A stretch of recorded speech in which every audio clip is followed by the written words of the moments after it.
Reverend Don Lewis, coming to you from the beautiful metaverse and more specifically from beautiful Danville, Illinois, homeland of the Corellian tradition. And I want to say hello to Janet in the chat room and to Angela in the chat room. It's good to see you both.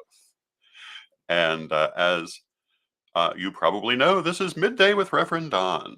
And I come to you every weekday at noon to discuss the witchness of the why and to have a lovely conversation together. And how do we have a conversation together on a broadcast? Well, you can enter your comments or questions on any platform you're watching this on, and I can interact with you directly, just as I just did with Janet and Angela. And, I frequently say that's the part of this broadcast I most enjoy, and it certainly is true. Now, today we're going to be talking about the subject of collegia. Um, what is a collegium, and where does it come from? What does it do? But first, let me talk a little bit about some of the projects I'm working on. I'm putting the final touches on the Corellian Book of the Dead with the intention of having it in people's hands by November 11th. Um, as you may or may not be aware, November 11th is an important day in the Corellian tradition um, because of that 11:11 combination and a number of other reasons. And so we've chosen that as the day to release the Book of the Dead. The Book of the Dead is about everything you need to know about Corellian customs regarding death. Hello to Tom in the chat room. It's good to see you. Hello to Mary Hawk in the chat room. It's good to see you. So the Book of the Dead is coming more or less on schedule, which is not always the thing you most expect from me, but here it is. And this Saturday, the 28th at 8 p.m. Central, 9 p.m. Eastern, we are going to have a ritual on Pagan World TV calling forth the ancestors. And this will be quite a lovely ritual. I hope that you will join us for it. And I hope that you will find it an interesting. I think you will find it an interesting ritual. Hello to Mary Cavalcante in the chat room. Hello to Renee. Hello to all the people watching. Also on my Patreon, I'm introducing a new feature.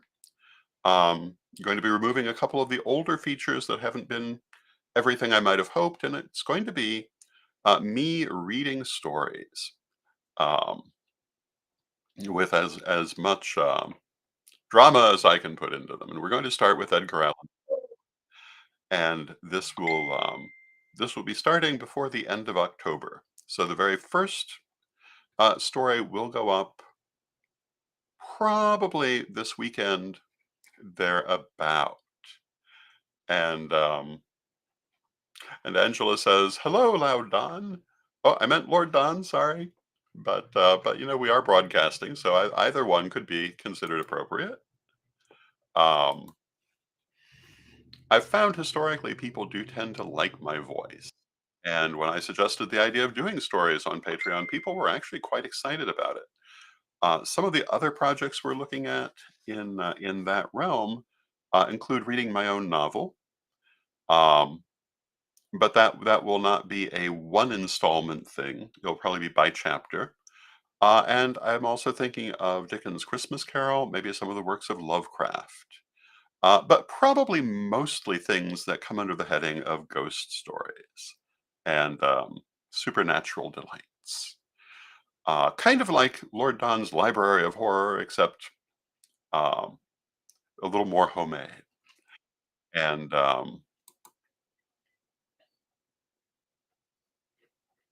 I think that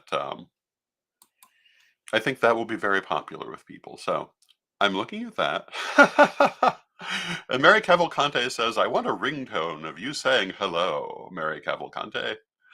And yeah, we could do that. There are actually a surprising number of people have used me as a ringtone on their phones. Um, that has been an interesting theme over the years. I never expected it. Um, And Mary Hawk says Chad has done that. Yes, he has. Um, I remember being a young boy learning astrology.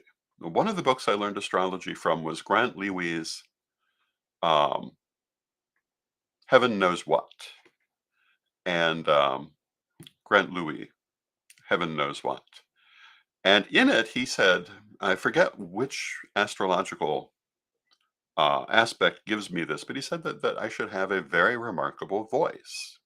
And I remember thinking, well, that one didn't hit. Um, but, I was 12, 13 years old. It hadn't hit yet. Um, I would have to say the voice really came just from practice speaking over the years. Um, when I was younger, obviously I had the same voice, but much less developed, and I didn't speak. I was trained to speak very softly, just as my mother and her whole family had done.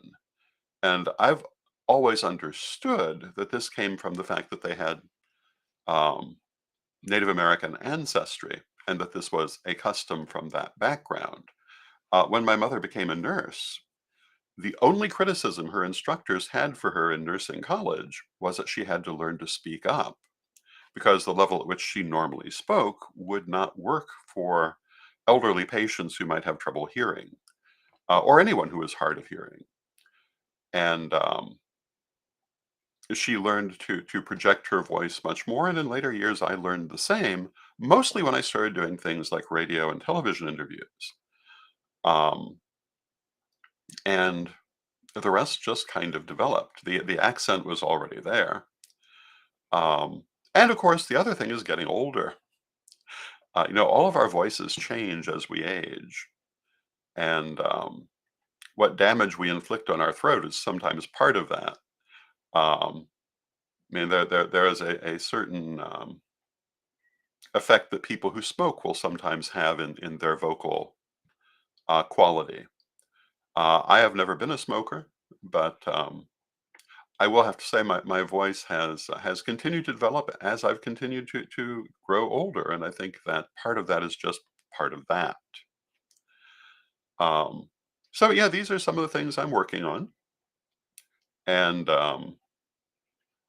lots of things on the plate. And today we were going to talk about the idea of a collegium. And what is a collegium, and how does it differ from the modern concept of a college? And the term collegium obviously is the origin of the modern term college. And what a collegium is an association of people with similar pursuits or interests, particularly professionally. And so, in the ancient world, you had many collegia of particular philosophical teachings and also of things such as rhetoric and other educational subjects. And they would be gathered around the particular subject that they specialized in. And um, that is very much the origin of our modern college system. And Tom says, like a tech school. And yes, actually, it kind of is. The thing about a collegium that makes it different in many ways from a modern college is that one, it is more focused on the tech of the situation, and two, um, n- i- the association of everyone involved helps to grow the knowledge. Um, in the ancient world, collegia were commonly structured around Socratic dialogue.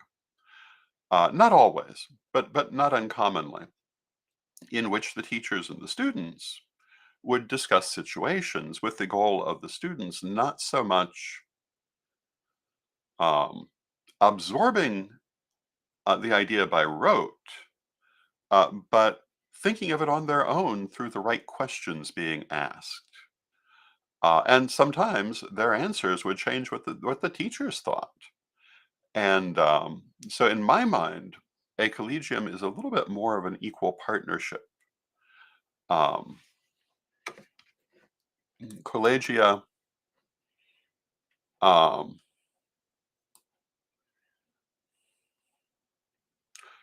Collegia are less, um, I don't want to say exactly less structured, but in a manner of speaking, they are. They're much more experiential, I think. And in the Roman world, which is where the term comes from, you could have a collegium on any subject. There were military collegia, there were religious collegia, there were academic collegia, there were collegias. Um, Collegia developed around different trades, etc. The ones we hear most about are the religious collegia.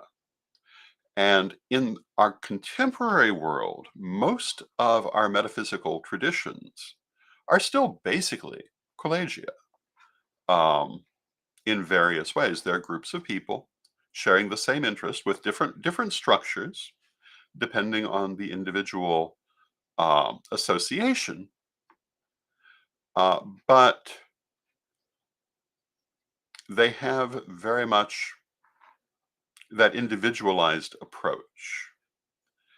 And it's very odd for me to be sitting here talking about the venue, the virtues of the individualized approach when I spent so much of my life creating standardized material. But when I developed the Corellian standardized materials, they were never intended to eliminate the individual approach, only to augment it.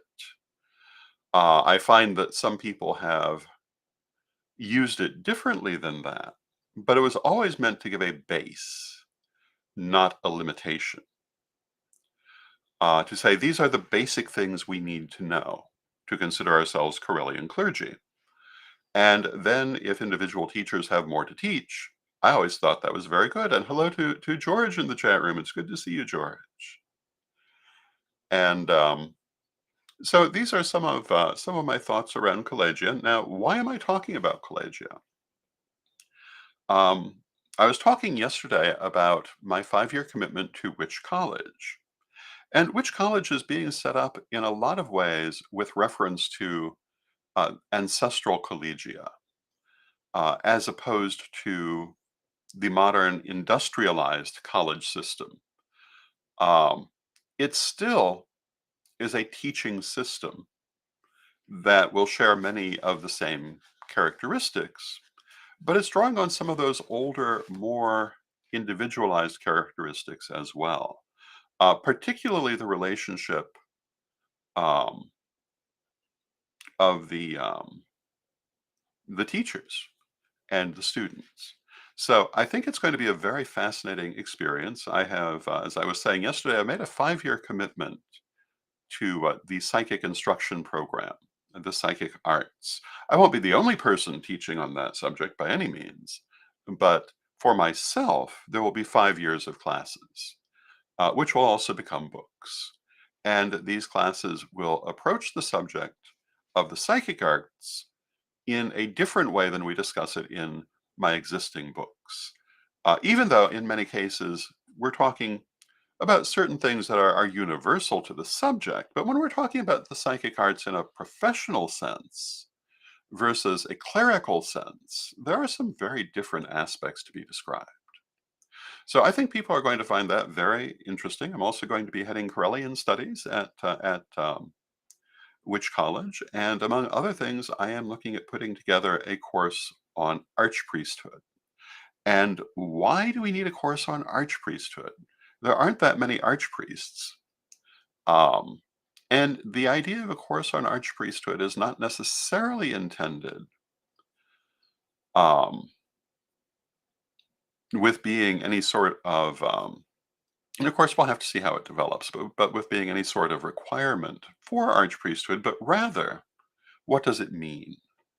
And it would deal with concepts of leadership. And I've often been asked to talk about leadership, and um, God knows I can talk about it at great length. And I'd have to say that the most important thing to understand about leadership is that it's hard. It is not a simple recipe. Um, Although obviously it does depend on what you're leading.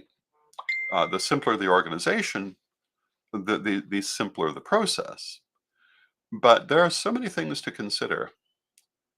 And in my point of view, holding the center was always the most important aspect. I always described leadership as being rather like surfing, that you're constantly dealing with waves of influence, often unexpected from different sources. And you must be able to do that. You cannot be so intransigent um, that a wave will knock you over. Um, so when I write this course on archpriesthood, that's part of what I'm going to write. There are also going to be um, many of the same things that I've included in my other Corellian materials, like additional psychic exercises. God knows I've got many more than I included in just the existing books, and it will be a fun time. It will be a good addition to existing materials, just as the Book of the Dead is a good addition to existing materials. And going back to the Book of the Dead for a moment, as I was saying earlier, it deals with everything from what a formal Corellian funeral is like, and formal Corellian funerals, though not extremely common, have been held on a number of occasions. I think the highest profile one was for our beloved Lady Windy, who passed into spirit a few years ago in 2018. And she had a full formal Corellian funeral. Um, But also things like what is a soul? How does reincarnation work? How do you work with spirits and spirit guides? What is the difference between a soul, a spirit, and a poltergeist, etc.? But this is the kind of thing that I think we really need to talk more about. When I wrote the things I've already written, what I was writing was how to be functional priesthood in the modern pagan world. But there are so many other aspects of pagan culture. Um, And I expect to be writing much more about that in the future. Uh, Pagan customs, um, pagan history. And I'm looking at bringing out a number of more specialized books as we go forward. Now, in which college, I'm also looking at this 5-year commitment of classes dealing both in Corellian studies, but also in the psychic arts. And it was very interesting. I was editing the other night, and I came on a section talking about Rosemary Fletcher. And I was able to find a photograph in my collection of Rosemary Fletcher. That rather surprised me. Try to find her online. You won't find her anywhere. I was trying to find Eleanor Royce online. Couldn't find her anywhere. Found other women named Eleanor Royce, but not the medium that I worked so much with over in the past, even though she was quite famous as a medium. But I did not find her. Um, but I was going to say that um, in writing these materials, there are so many considerations of being a professional psychic or a professional level psychic, even if you're not necessarily doing it as your profession, that you only learn from doing or working with people who have done.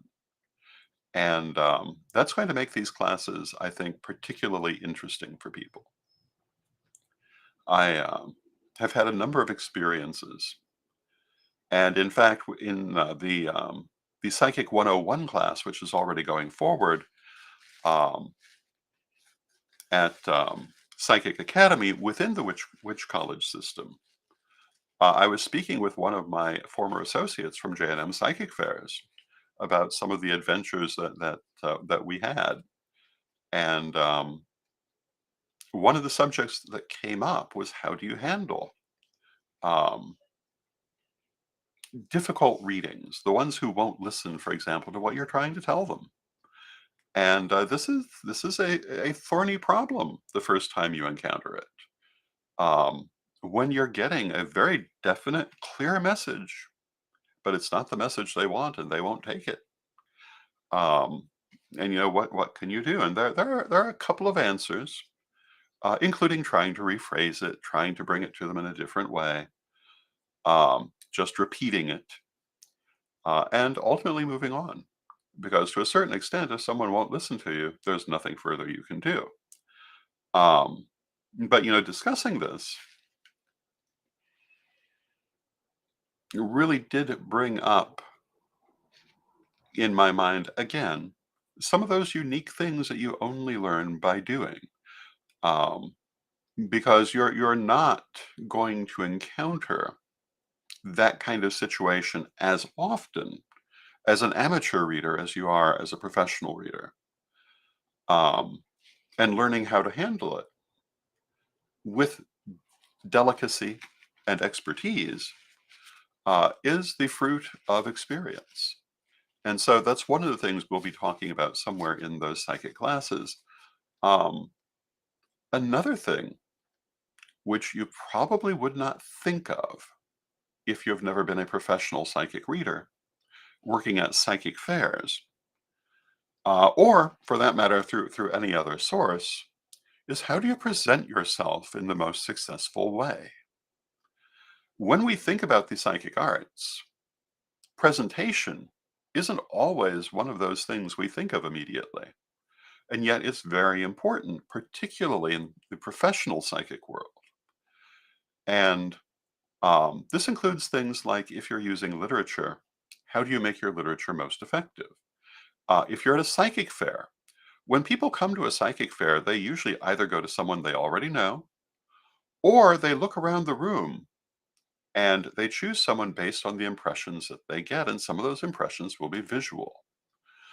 And it was very interesting watching how different psychics met that challenge of making themselves visually appealing and visually attractive without allowing that to overwhelm anything.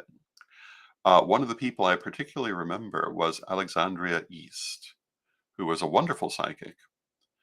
And um, she styled her entire psychic table in usually, I believe, the color red and gold. And it was very, very eye catching. And very often she was also dressed in these colors. And it would cause people to give her a second look. I also thought of very interesting story regarding Rosemary Fletcher and Eleanor Royce. And I'm not quite sure how to. Well, yes, I do actually know exactly how to tie this into the concept of a collegium because what we had at J&M Psychic Fairs actually was a collegium. It was a group of dedicated professional psychics sharing their information and growing their information, their experience. Everyone who was there, um, for the most part, were working on making a better experience for everyone, and they were sharing their thoughts and ideas. But the story that occurred to me involved when Rosemary Fletcher first came to work for J&M Psychic Fairs, and she came in and she looked around and she saw all the different psychics, and there was this psychic over here, and that psychic over there, and Eleanor Roosevelt, and then this psychic over here, and then she stopped and said, "What? Why is Eleanor Roosevelt doing psychic readings at a psychic fair? This doesn't make any sense. Am I having some kind of spiritual experience? Eleanor Roosevelt has been dead for 20 years." And she turned around, and there's Eleanor Roosevelt sitting at a psychic table and a little sign on the table that says Eleanor. And Rosemary, who probably told the story far more amusingly than I will, was extremely taken aback by this because it was not a vision. She was not getting a message from Eleanor Roosevelt. It was an actual woman sitting there. And it turned out it was Eleanor Royce, who was a very well known spiritualist medium who happened to look remarkably like Eleanor Roosevelt, particularly in her old age. I don't know if they looked as much alike when they were younger, but at this point, Eleanor was at least in her 70s. I knew her in her 80s. And she did, in fact, look very much like Eleanor Roosevelt. Um, And there's not much meaning to that story except that I think it's memorable. But she went on to become very good friends with Eleanor, as did most people who knew her, and learned a lot from her. One of the things Eleanor always kept on her table was a freestanding pendulum above a bowl of sand. And when she used this pendulum, no one touched the pendulum. Um, I will have to say I never actually saw her use it, but it would mark out its messages in the sand, and it was not held by a person. It was held by an arm, a metal arm, and I'm sure there was something you had to do to set it into motion. But it was a very interesting piece. But one of the things I found in that Collegium experience at J&M Psychic Fairs were so many different ways of reading, many of which I had never encountered until then, despite being quite broadly educated in the subject. That was the first place I ever encountered someone reading bones, for example. And if you don't know what reading bones is, it's an African reading technique which uses a bag or box of trinkets of different kinds, which in their earliest form were bones, but now can be literally anything that attracts the reader's attention that they give a meaning to and include, and people draw them randomly and you read them. When I was in Africa, I interviewed Dr. Malikwa, who is a traditional Sangoma, who also does this style of reading. And it was very interesting to see it in practice in Africa, having first learned about it in Chicago, and to realize it's very much a universal practice now. But this is what you get with the Collegium. You get all these different ideas coming not only from the teachers, but from the society of the students. And that element of the society of the students is a very important part of the experience. And I think that both the students themselves and the teachers learn as much from interacting with the students, sometimes as they do from the classes. It is a practice of bringing together multiple experiences and points of view and allowing them to interact that I think is important to talk about here. And now, how is this going to develop over the next few years? Well, part of it's going to depend on on the use of technology. We always have used the most recent technology, the newest technology, and technology is changing quickly.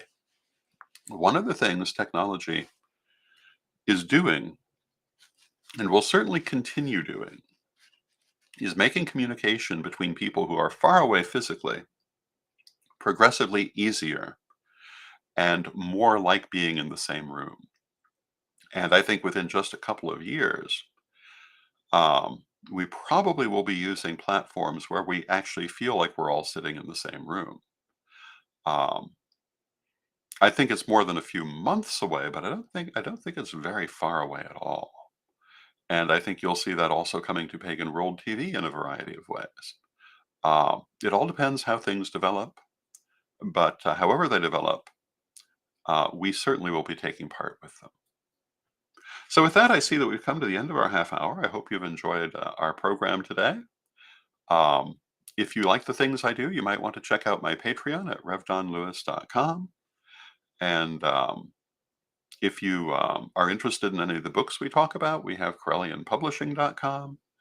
Our newest books include Travel Magic and the Corellian Book of the Dead coming November 11th. So thank you, everyone, and let us close with our prayer as we always do. Divine Mother Goddess, Divine Father God, beloved ancestors, we thank you for all that you do for us in our lives, and we ask you to help us to share and increase our knowledge and to reach always for brighter and greater things. Help us to be the best that we can be and to express our spirit in the physical world as brightly as we can. Beloved Mother Goddess, beloved Father God, we thank you with great love and thanks, knowing you're always with us, yet from respect. We thank you for your presence here today, and may you be blessed now and always. And may you be blessed now and always, and I will see you tomorrow.